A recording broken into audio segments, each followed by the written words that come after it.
My journey in our industry began at the front desk of a doctor's office. I became a biller and years later founded a medical billing company. After selling my business in 2015, I've turned my attention to sharing what I've learned with others. This is Leaders in Medical Billing, and I am Hani Gluck. Together, we'll learn from leaders in our industry, explore challenges, and discover specific takeaways that you can use in your business.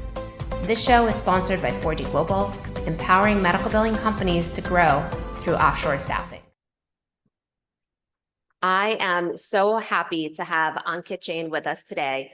Ankit is the co-founder and CEO of a healthcare AI company called Infinitus Systems. Ankit founded Infinitus after having two successful exits with previous mobile intelligence startup, Quotera, where he served as the CEO, and a search engine named Cool, acquired by Google. Now that's cool. In between his operator roles, Jain helped launch and run Gradient Ventures, which is a Google AI venture capital fund. Ankit's experience as an operator at private and public companies, in addition to his experience as an AI investor, gives him a very unique perspective on how to build and scale foundational AI technologies. Welcome, Ankit. Thanks for having me so much, Connie. So I'm so excited to have you on because I think your company is super cool, but I want you to explain, what does Infinitus do and how do you serve the RCM community? Well, so we've been around just about 6 years, and what we've built is a platform to build different voice AI technologies, what we like to call voice AI agents and voice AI co-pilots. And we'll talk about them in a bit, but the fundamental problem that we want to solve is to unlock time that is being taken up by routine, tedious, and mundane tasks in healthcare. How can we have technology and AI do this work so that our people that are passionate about helping patients get on therapy, stay on therapy, making sure doctors get paid, can do that and not just sit there waiting on hold, as an example for some of your RCM listeners, before they can even get to a payer agent to talk about a claim or denial or an appeal. Okay, so tell us practically, what is this? I know you have co-pilots. You want to explain what a co-pilot, an AI co-pilot does?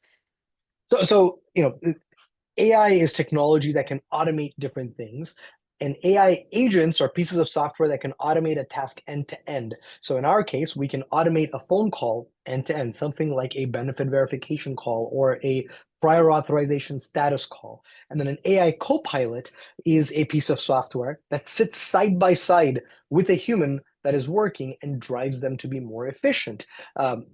An example of an AI copilot, one that we've released, is something that we call fast track. So every biller knows that they spend half their day sitting there on hold. They call a payer to discuss a specific case. They go through the interactive voice response system, something that says, thanks for calling United Healthcare. If you're a provider, press 1. If you're a pharmacy, press 2. And then what's your NPI number? What's the patient's ID number? And they do this over and over and over again. Well, fast track, which is our AI copilot, does that for them. It sits there waiting on hold, and when the person on the other side picks up, it drops them in. So that means while the machine is going through that IVR waiting on hold, they could be doing other work, or they could be on another call. So while they're on call 1, the next one is getting queued up. Or if you know a specific payer has an hour and a half hold time, well, you can queue up a whole bunch of those so you can finish them and move on to the next ones as soon as you're done with the first one.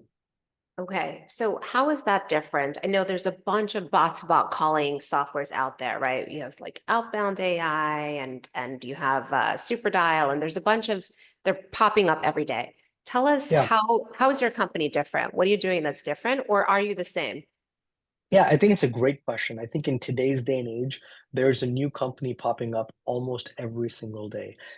There's kind of three major differences that we like to talk about. One, we've done over 5 million of these phone calls, and our customers are some of the largest companies in healthcare. I think at this point, we support almost half of the Fortune 50. So when it's the large enterprises, they really tend to trust us, and they know that we can scale with them. The second one is the fact that the underlying technology has the most secure and balanced guardrails. When it comes to AI, there's a lot of risk in it doing something that's slightly wrong, which can put healthcare entities at all kinds of liability when it comes to compliance and security. My co-founder Sham, someone that I've known for about 28 years, since basically when I moved to the US, he spent the first decade and a half of his career in security. He built Google's login system. He was leading the teams at Snapchat for security. And so as we built our platform, we really made sure our security and compliance story was airtight. And as we have used the latest and greatest models that have come out in the world of AI, we make sure that they cannot hallucinate. And that's extremely important to our customers who want to make sure that when they're looking in the billing world, trying to figure out whether a prior auth is needed or why a specific claim was denied, it's for the right NPI, it is for the right patient ID. A hallucination can change that altogether, which causes thousands upon thousands of dollars of hurt downstream. And then the third reason that customers use us is because we're a comprehensive voice AI platform. There are some companies that have point solutions that can do just that one copilot. We've got copilots, but we've got agents. Our AI agents can call the payers, they can call providers, they can call patients. And so in a world where there's thousands upon thousands of digital health vendors, what we're finding customers do is figure out what are the platforms that they can invest in to solve many problems with one partner. And that's where we really shine in being able to solve a whole plethora of problems around all things voice for our customers. Okay, so let's talk about a scenario. I'm a biller and I have a patient to call and have an insurance company to call. If I want the bot to call the patient, do I type in the questions that I want or what I want to ask them and the bot just calls it? Like, walk me through what that looks like practically. Yeah. So if we were to do that, I think it'd be incredibly inefficient if every single biller had to do this. When we integrate with our partners, we go and figure out what are the top 10 kinds of phone calls that you make, and we pre-program what those AI agents should do. So we're giving you those capabilities as AI agents. So there could be a patient phone call that is to do a health risk assessment, or a patient phone call to schedule something, or a patient phone call to say, hey, you have this balance and we need to collect it for you. And there's all kinds of use cases that we can go and pre-configure. The same thing on the payer side, a claim status, a prior authorization status check, a benefit verification, or what is the figuring out how to appeal a denial. And then what the biller or the system could do is, when it's the right point in time, invoke that AI agent and provide the necessary information. But they're not coming up with the specific questions to ask because those are already ready. It's the same thing that's done day in and day out. Okay, I cannot wait to try this. It sounds really exciting. But let's dial it back to younger Ankit. Let's talk about your journey and how you found Yeah. yourself in this healthcare AI space. Take me back to when you came to the US, you grew up in Mumbai. Tell me your journey.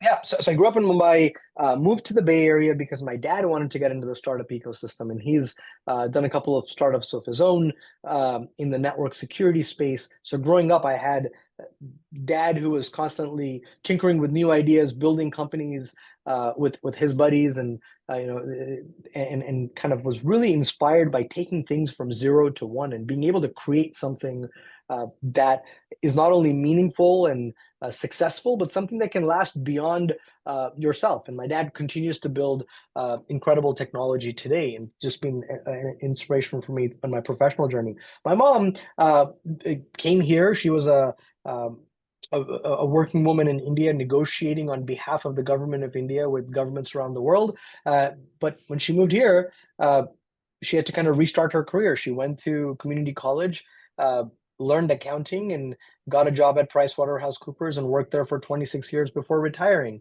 And so that balance of seeing what large company corporate life is, and how you can have a big impact there, but also that startup DNA from my dad really got me to go, I need to be able to come up with ideas from 0 to 1, but then scale them into something that can be impactful. But grew up here, went to Berkeley, and then joined a company that was building a search engine to compete with Google.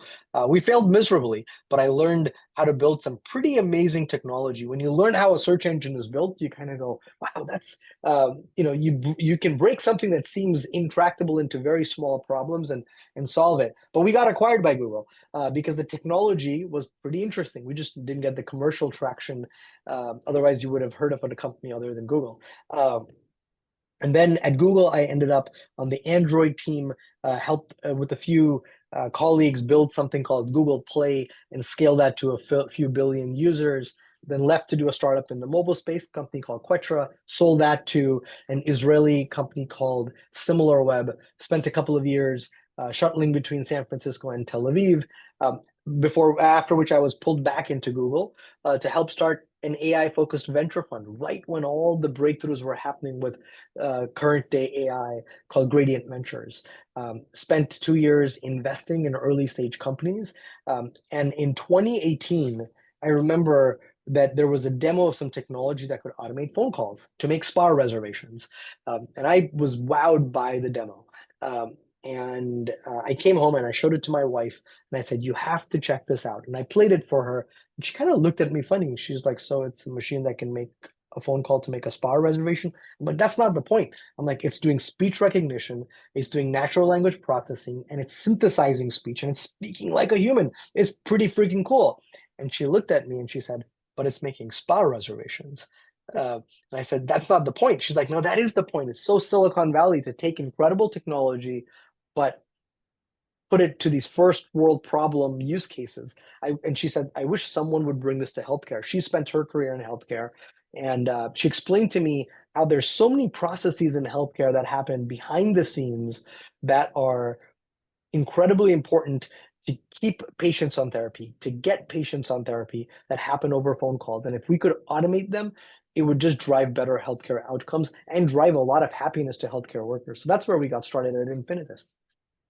Wow. Okay, so your wife was this inspiration. What part of healthcare is your wife in right now?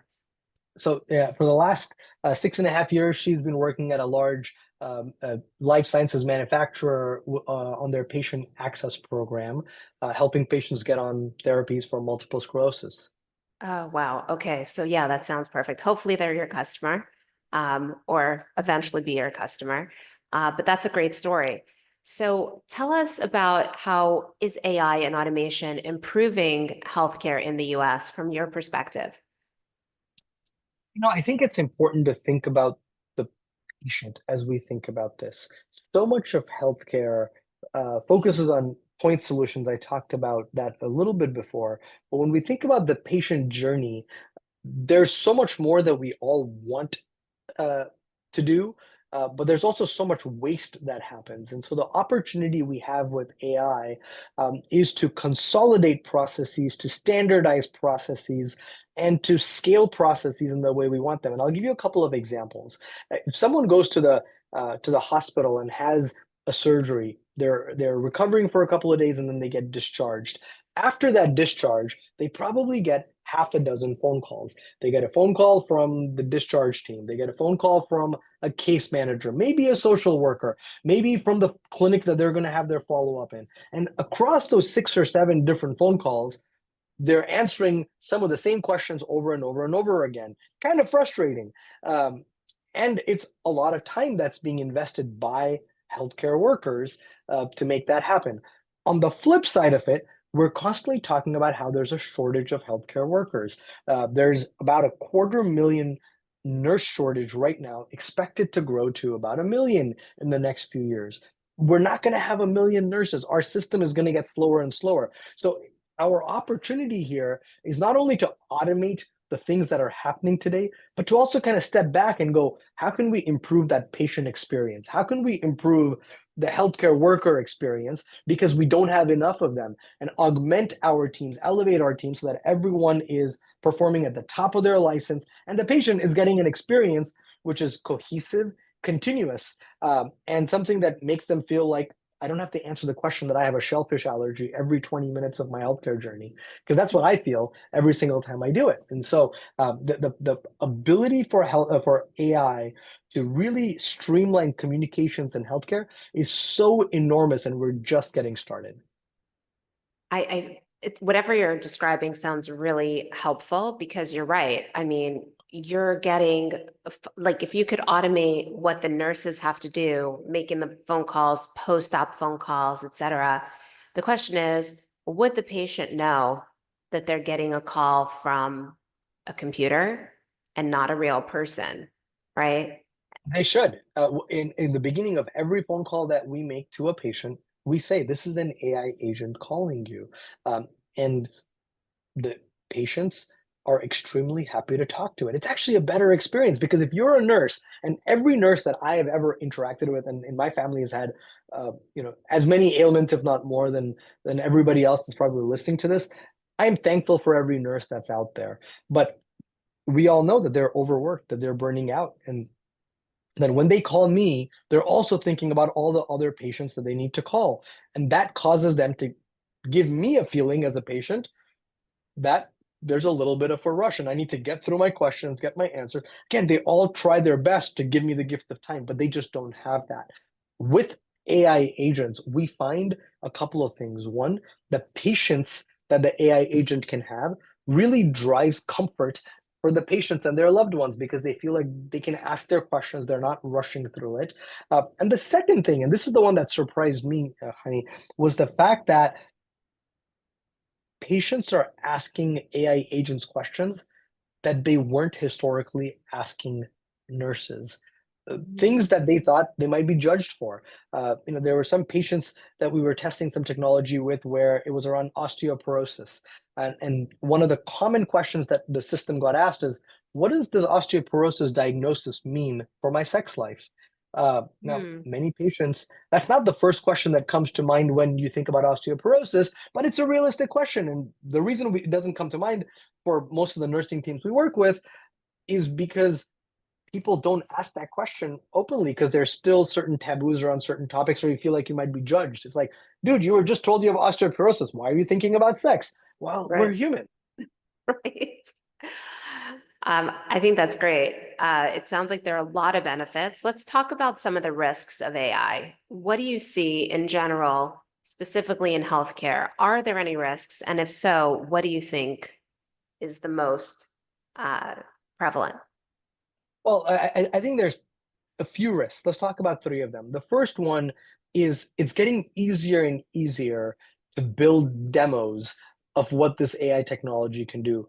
But I think it's important for everybody in healthcare to understand the leap from demo to something real and scalable is very, very large. And so while there's, as you mentioned, thousands of companies that are bringing AI to healthcare, I think most of the larger buyers are getting pretty discriminative about the kinds of companies they work with, the kinds of pilots they do, because they want to make sure that the technology they invest in can actually scale with them. That's the first one. The second one, it's important to understand that technology is not perfect, just like humans aren't perfect, and building in the right guardrails to hand off an interaction to a human is as important as being able to automate the interaction itself because there's going to be places where you need an escape valve. You need that ability for the technology to say, hey, Mrs. Jones, I'm not sure if I can handle this, but let me get someone else on the line who can. Or, hey, I will pass this on to our case manager or to the nurse so they can call you back and handle that.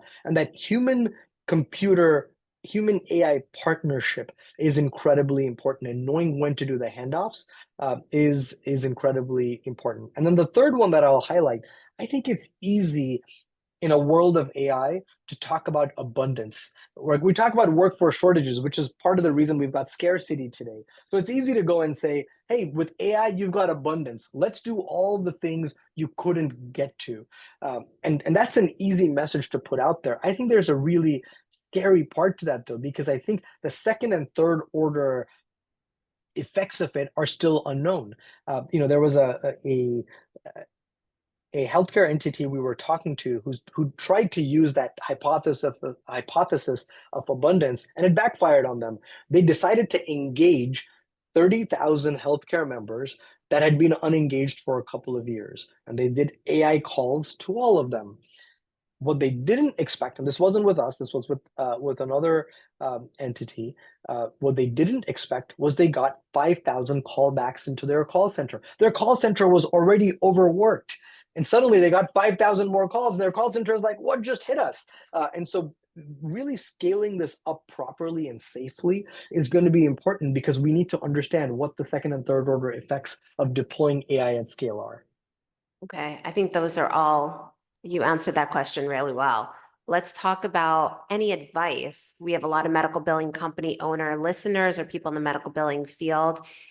If they're not doing anything that's automated or any RPAs or AI or anything, what advice would you give them for if they're looking to start incorporating AI into their into their processes?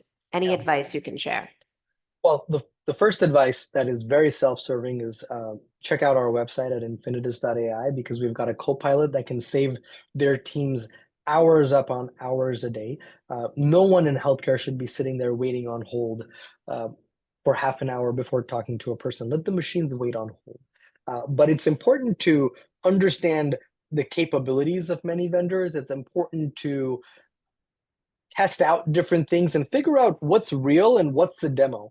That today there's a lot of murkiness in the ecosystem about what's working and what's just seems shiny. There's a lot of shiny toys, and I think it's important for folks to know who to trust, to know who to partner with, and build communities and share best practices. And once you have a win, share it with your colleagues as to this is working for me. And that in every industry we find those kind of cliques forming where people help each other out, and I think it's important for the billing community to do that with each other as well.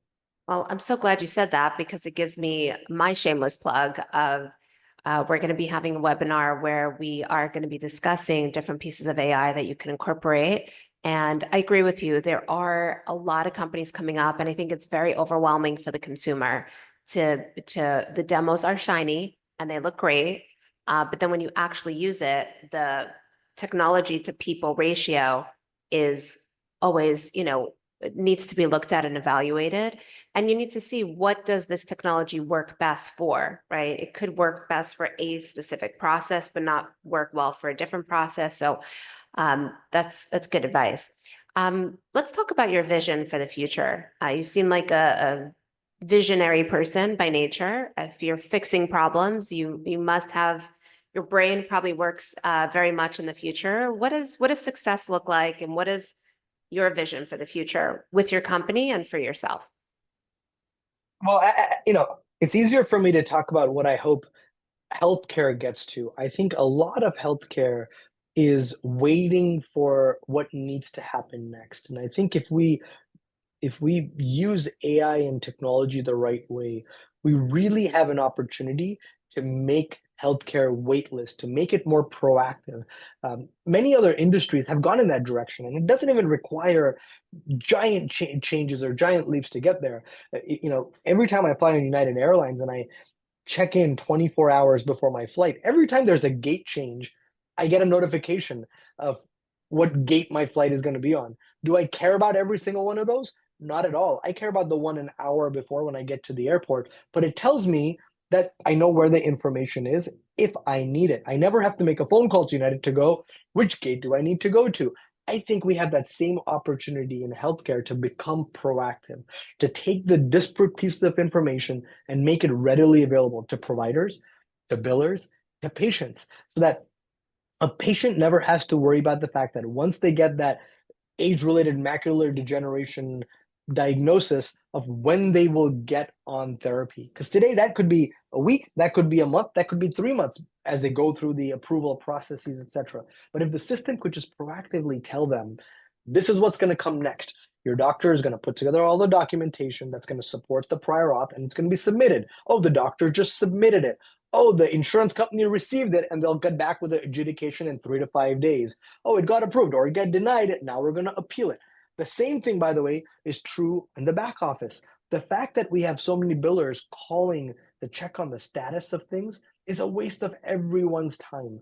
No one wants to spend 45 minutes to say, what's the status of the claim? Like, why can't we just make that universally and instantaneously accessible? I think we have a real opportunity to standardize these data elements and make them available to everybody else. Well, I know you're working with a lot of insurance companies, and some of us feel like insurance companies are the problem because they're also trying to deny claims left and right, hoping that we don't call. And so, from speaking from this person that's on the insurance company side and worked with a lot of insurance companies, do you see that there's collaboration and participation with the insurance companies? Do they want this or do they not?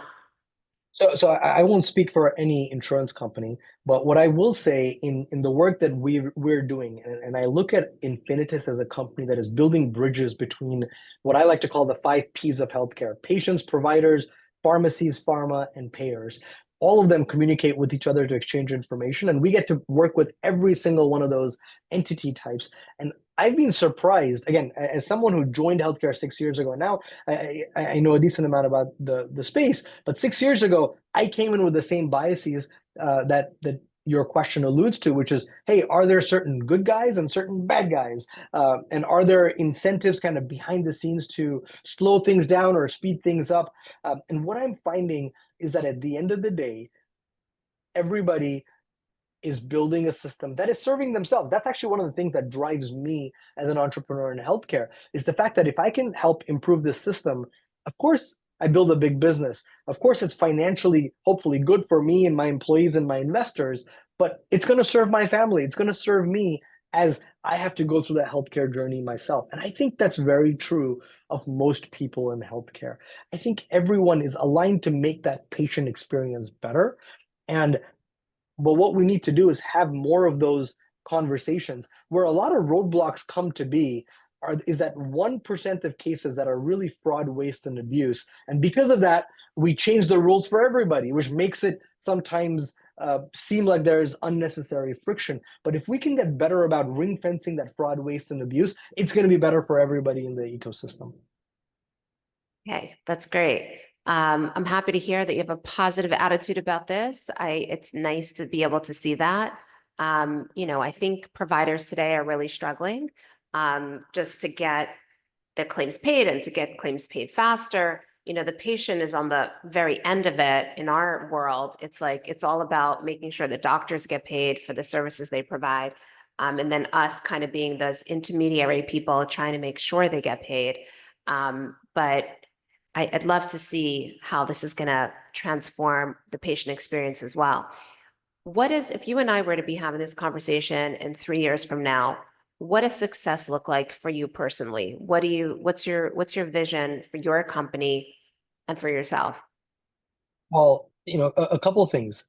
We are hoping that we can continue to save hundreds of millions of hours a year for every part of the ecosystem, whether it's billers, whether it's front office personnel that are spending that time on phones. So for our company, we measure our success in terms of the number of patients that we're able to impact, the number of healthcare professionals and the amount of time we can save them on a daily, weekly, monthly, annual basis. But more than anything, how can we go in that direction of making healthcare more instantaneous, more proactive? And as we are going down this journey, we're finding those champions, we're finding those people, whether it's at the payer side or the provider side or the biller side, that say, I would like to be part of that journey to change healthcare. And it takes those incredible people to adopt technology that is at the cutting edge and to help push the ball forward and show everybody else in the ecosystem what's possible. And so if 3 years from now we're chatting and we've got 10x or 50x the number of champions that are saying this is how it transformed my business, this is how it helped more doctors get paid faster, how it helped more patients be seen sooner. The fact that the average patient has to wait 3.5 to 4 months to see a specialist is absolutely ludicrous to me. But a lot of that happens because of backlog. So if we can change that, it's going to improve the system for everybody. Fantastic. Ankit, is there anything that you'd like to add before we go that we didn't talk about? I'm just thankful that you put this together and help the community hear about innovations and also about taking the healthcare system forward. So thank you. My pleasure. Well, where can people find you? People can find me on LinkedIn. I do post a good amount about AI, about startups, and about what we're doing at Infinitus. Okay, awesome. Well, Ankit, thank you for your time today and for I love your passion and your drive. I feel like you will change healthcare for sure in a positive way.